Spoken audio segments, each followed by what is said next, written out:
7 nannies quit, calling the millionaire's twin daughters impossible, until a black single-mom janitor walked in and did the unthinkable. Before we dive in, tell us in the comments, where in the world are you watching? The sound of another door slamming echoed through the marble-floored penthouse. Ethan Cross stood frozen by the living room window, his reflection staring back at him, the picture of success on the outside, but inside, he was a man on the edge of collapse. Another nanny gone, number 9 in just 5 months. The woman had left in tears, her voice trembling as she said the same words he'd heard far too often. "I'm sorry, Mr. Cross. I can't handle your daughters." Ethan looked across the massive room. Toys were scattered everywhere. Plush animals, dolls with tangled hair, and art supplies smeared across a Persian rug that probably cost more than the average person's yearly salary. In the middle of the chaos sat Ava and Arya, his identical 4-year-old twins, wearing matching pink pajamas and defiant expressions. They stared at their father with the sharp, unblinking gaze of children who knew exactly how much power they held. "Do you realize what you just did?" Ethan asked quietly, trying to control his voice. He was the CEO of Crosstech, a company that ran on logic and structure, but his daughters, they were the pure embodiment of chaos. "She was here to help you." "She was boring," Ava muttered, crossing her arms. "And she yelled when we painted the floor," Arya added with a shrug. "We were making art."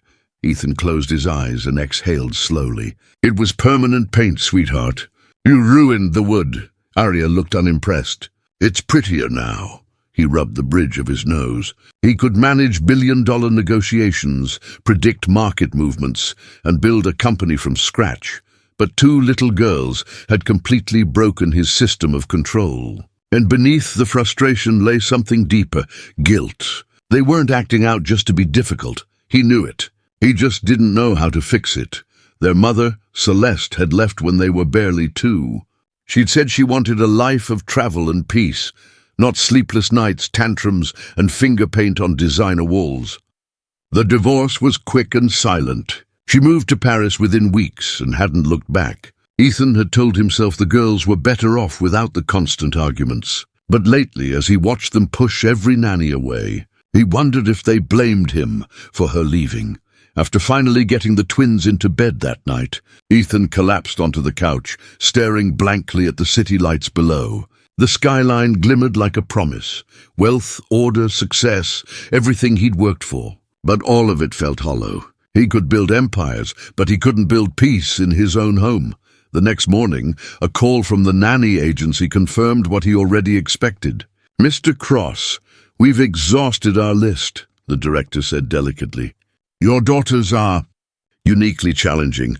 Perhaps what they need isn't another nanny, but a change in environment or... You're suggesting a boarding school for 4-year-olds? Ethan interrupted sharply. "No, of course not. I'm simply saying perhaps the issue isn't with the caretakers." Ethan ended the call. He didn't need advice. He needed help. Someone who could handle the twins long enough for him to keep his company from imploding. He sighed, glancing around the room already in disarray, though it had been cleaned the night before. His building's janitorial service usually came by mid-week, but lately even they seemed hesitant to deal with his apartment. He was halfway through answering emails when the doorbell rang. It was early, too early for deliveries. When he opened the door, he found a woman standing there holding a bucket, a mop, and a bag of cleaning supplies. "Good morning," she said with a bright, unbothered smile. "Maintenance sent me. I'm filling in for the regular cleaner today." Ethan blinked. The woman looked to be in her late 20s, maybe 30. She wore dark jeans, sneakers, and a navy shirt with the building's logo embroidered on the sleeve. Her hair was neatly tied up in a bun, and her eyes, warm, deep brown, carried the calm of someone who'd seen far worse than a messy penthouse. "Oh, I wasn't expecting anyone today," he said, stepping aside. "Won't take much of your time, sir," she replied, walking in with a quiet confidence that immediately filled the room. But as soon as she entered, the storm began. Ava and Arya appeared from nowhere, their small footsteps echoing like thunder. "Who's that?" Ava demanded. "Another stranger," Arya shouted, clutching a stuffed elephant.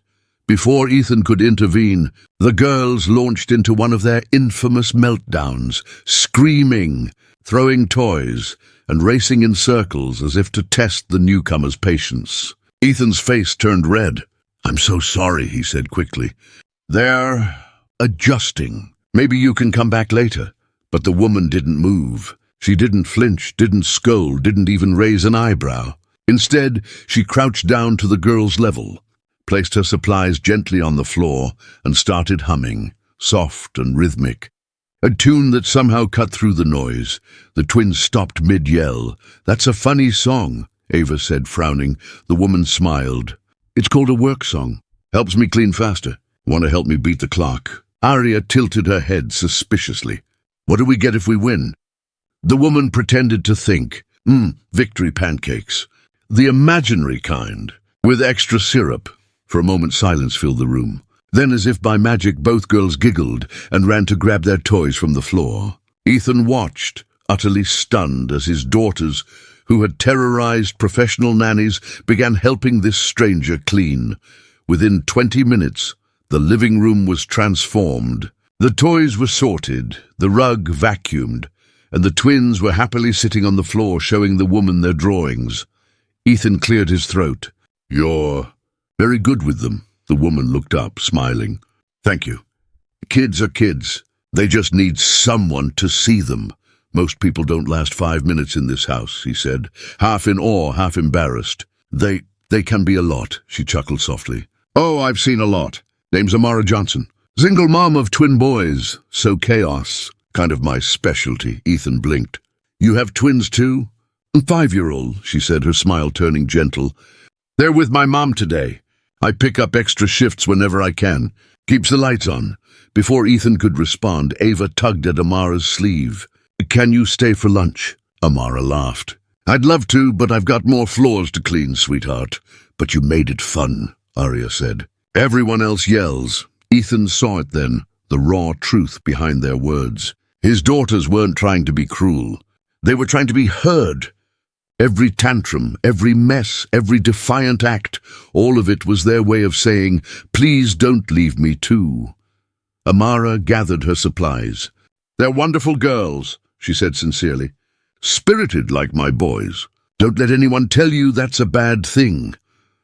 After she left, the apartment felt quieter, not empty, but peaceful in a way Ethan hadn't felt in years. He walked through the clean space, the scent of lavender lingering faintly in the air, and noticed the twins had fallen asleep on the couch, clutching their toys. The same children who never napped. He stared at them in disbelief, then at the door where Amara had stood.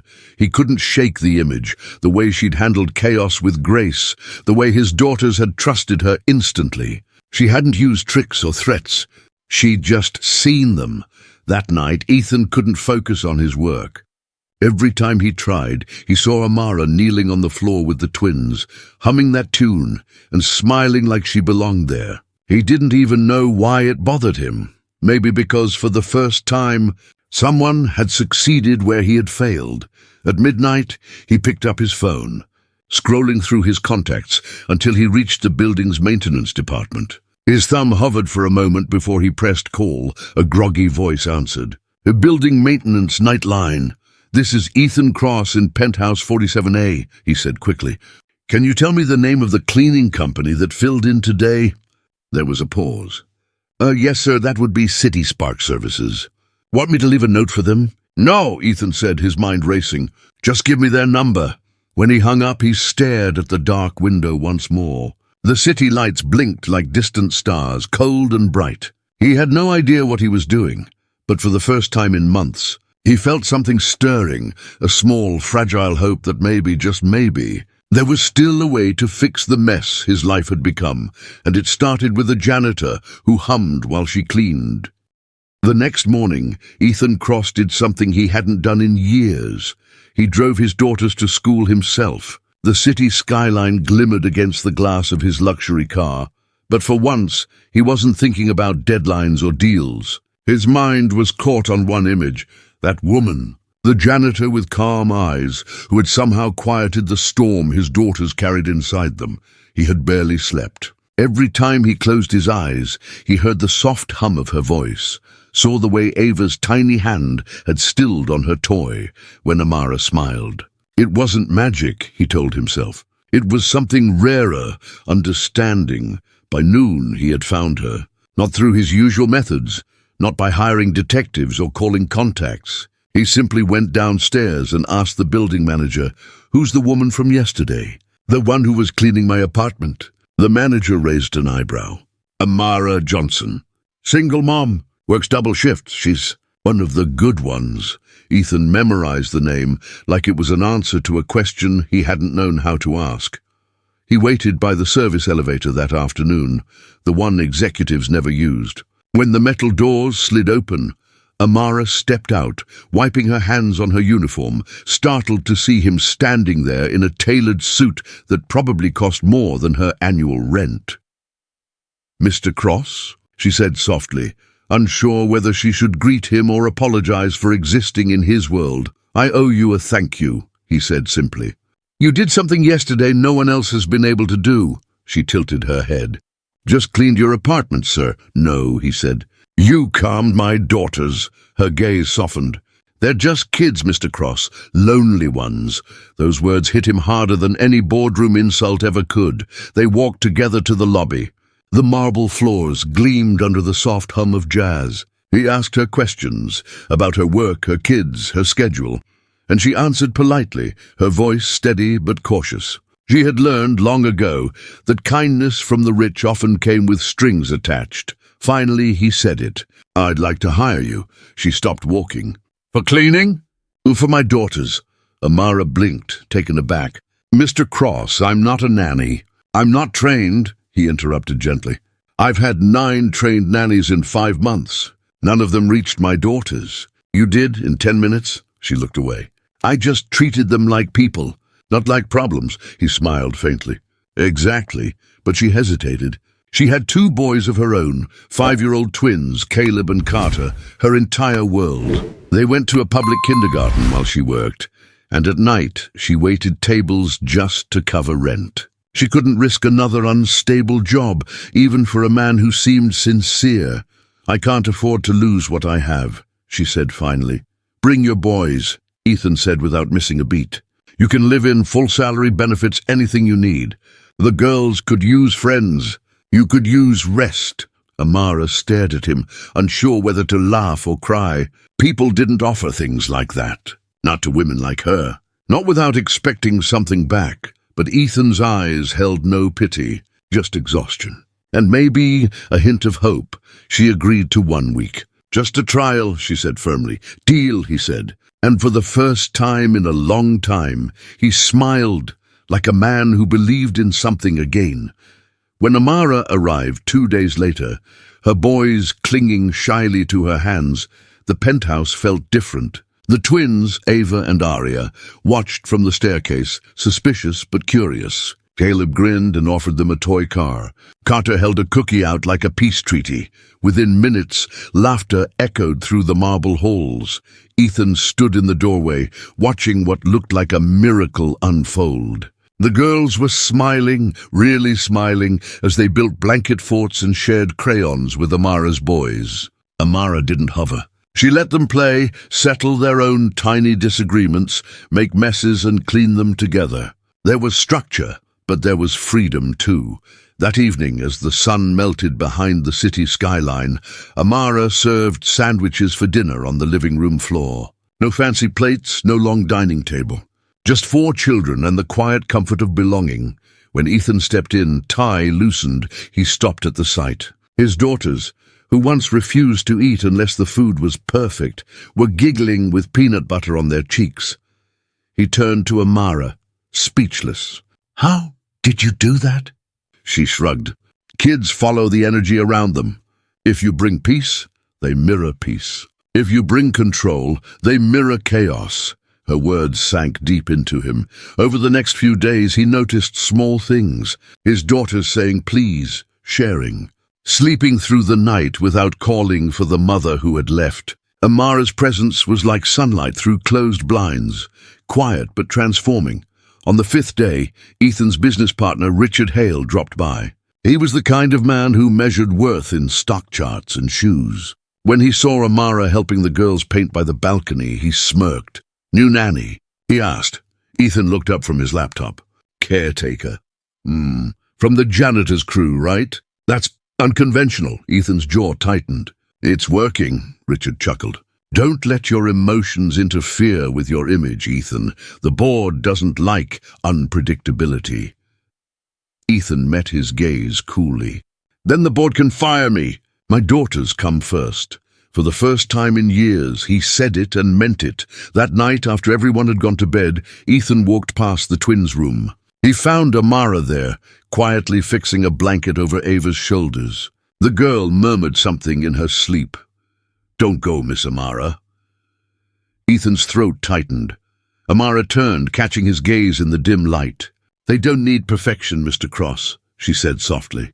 "They just need someone who stays." And before he could respond, she was gone, leaving behind a silence that felt heavier than any noise. That night, for the first time in his adult life, Ethan Cross prayed for something he couldn't buy. That she would stay. Ethan Cross had built empires with logic, not emotion, but lately logic failed him.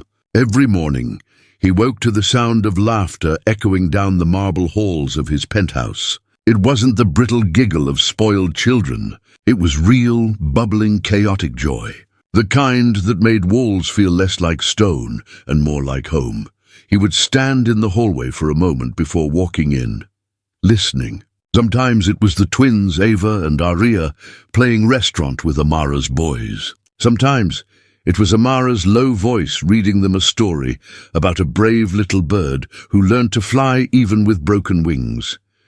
Each day, something invisible was healing inside that house, something that no doctor, therapist, or high-priced nanny had ever managed to reach. And every night, when Amara tucked the children in and turned off the lights, Ethan found himself watching her, the way she carried warmth wherever she went, the quiet steadiness in her eyes. He'd never met anyone who could command peace just by being still. She wasn't loud. She wasn't perfect. She was real. Weeks passed like this, slow and gentle. The home that once felt like a museum now smelled like pancakes and crayons. Ethan's daughters learned to say good morning before demanding anything. They began hugging him without prompting. Sometimes he caught himself wondering how much of his daughter's change was Amara's doing. And how much was because he had started to change too. He found himself cancelling meetings to be home for dinner, turning off his phone during bedtime stories, laughing when peanut butter ended up on his sleeve. He was becoming a man he didn't recognize, and for once he didn't hate who he was becoming. One night, after the children were asleep, Ethan found Amara sitting by the window, a cup of tea in her hands. The city lights glimmered across her face.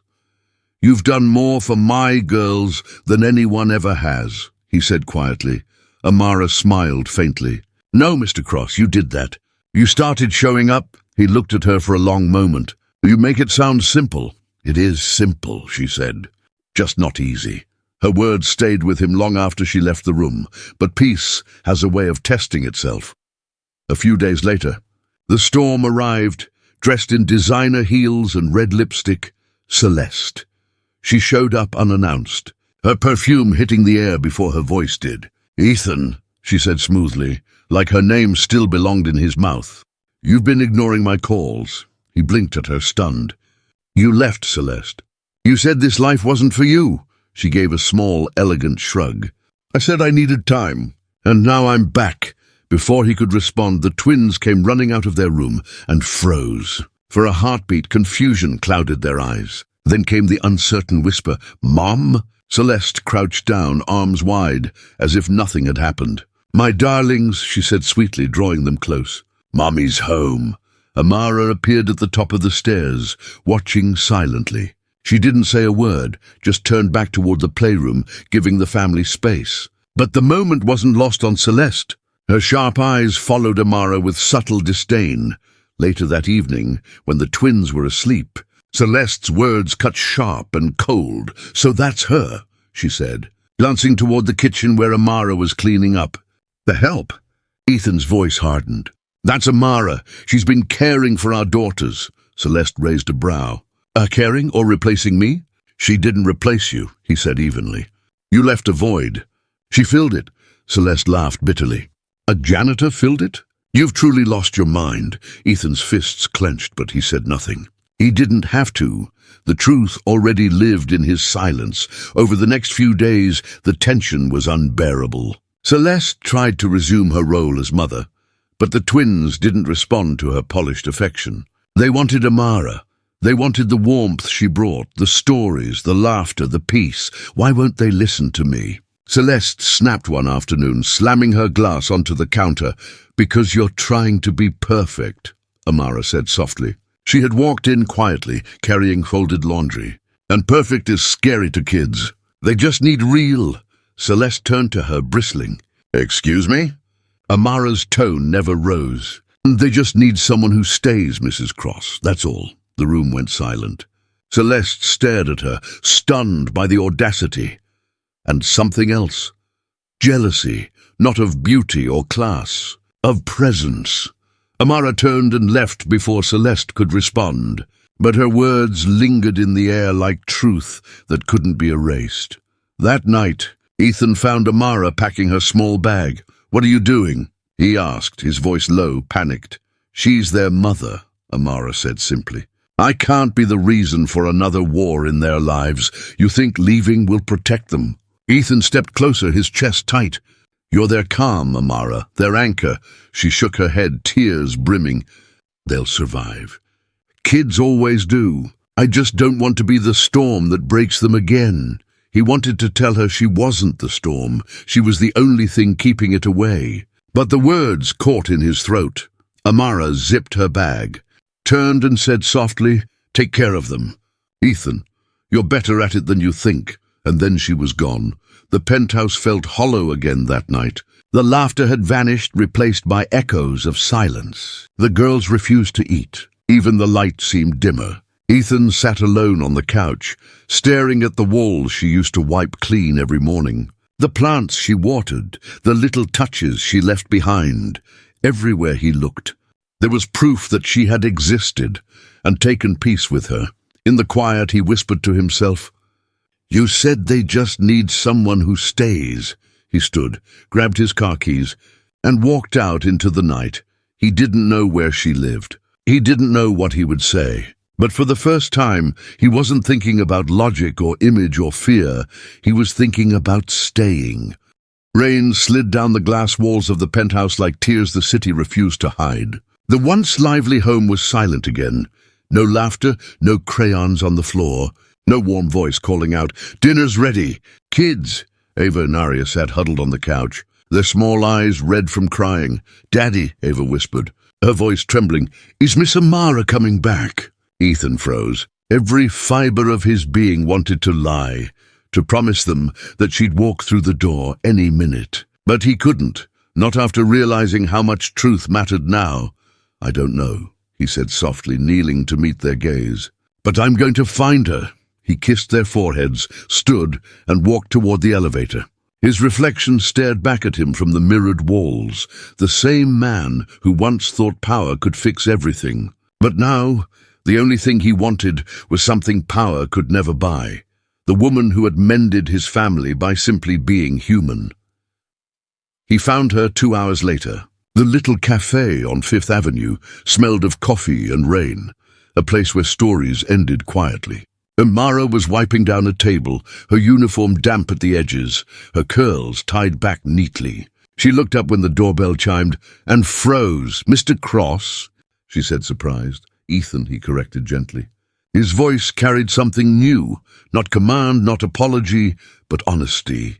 She hesitated. Is everything all right? The girls, they're not all right, he cut in, stepping closer.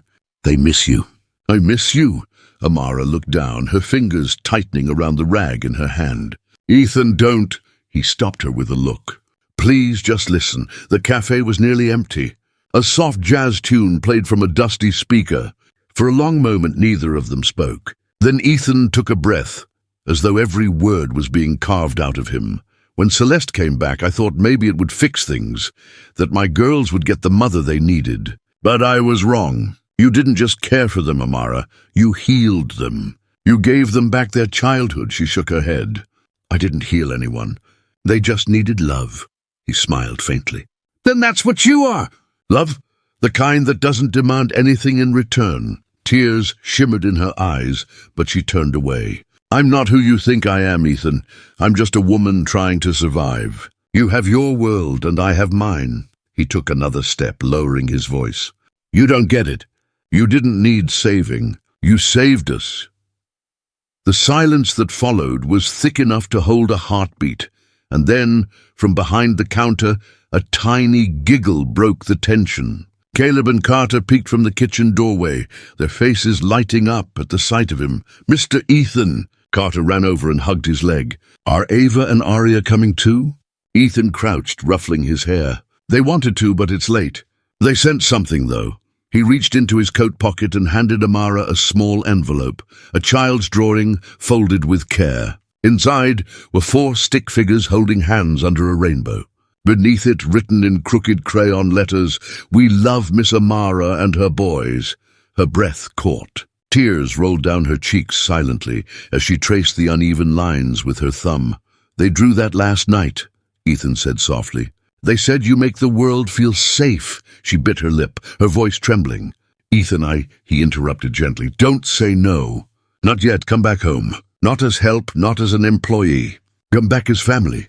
Her eyes widened, searching his face for the hint of pity or guilt, but found none. Just sincerity, raw and unpolished. She whispered, "Family?" He nodded. "If you'll have us." The cafe door chimed again, and this time it wasn't rain or fate entering. It was choice. Months later, the penthouse was alive again. The walls, once echoing with loneliness, now held laughter and footsteps and the occasional chaos of 2 sets of twins chasing each other across the hall. The girls and boys shared toys, stories, and snacks. And Ethan, the once cold businessman, could now be found crawling under blanket forts or flipping pancakes in the kitchen while pretending to be terrible at it. Just to make the kids laugh, Amara didn't just fit into his world. She remade it. She planted warmth in every corner that success had left barren. One evening, as the sun dipped behind the skyline, the family gathered on the rooftop for a small celebration. No tuxedos, no ballroom lights, just fairy lights strung between planters, homemade food, and 4 kids giggling around a cake that said, "Our forever family." Ethan stood beside Amara, their fingers brushing. "Do you remember the first time we met?" he asked quietly. She smiled. "You were the man who couldn't control his daughters. And you," he said with a grin, "were the woman who didn't try to control them, just loved them." She laughed softly. "I guess that's what love does. It doesn't fix people. It just stays until they learn how to breathe again." Ethan looked at her then, really looked. "You made us breathe again." He reached into his pocket, his hand trembling slightly, and pulled out a small velvet box.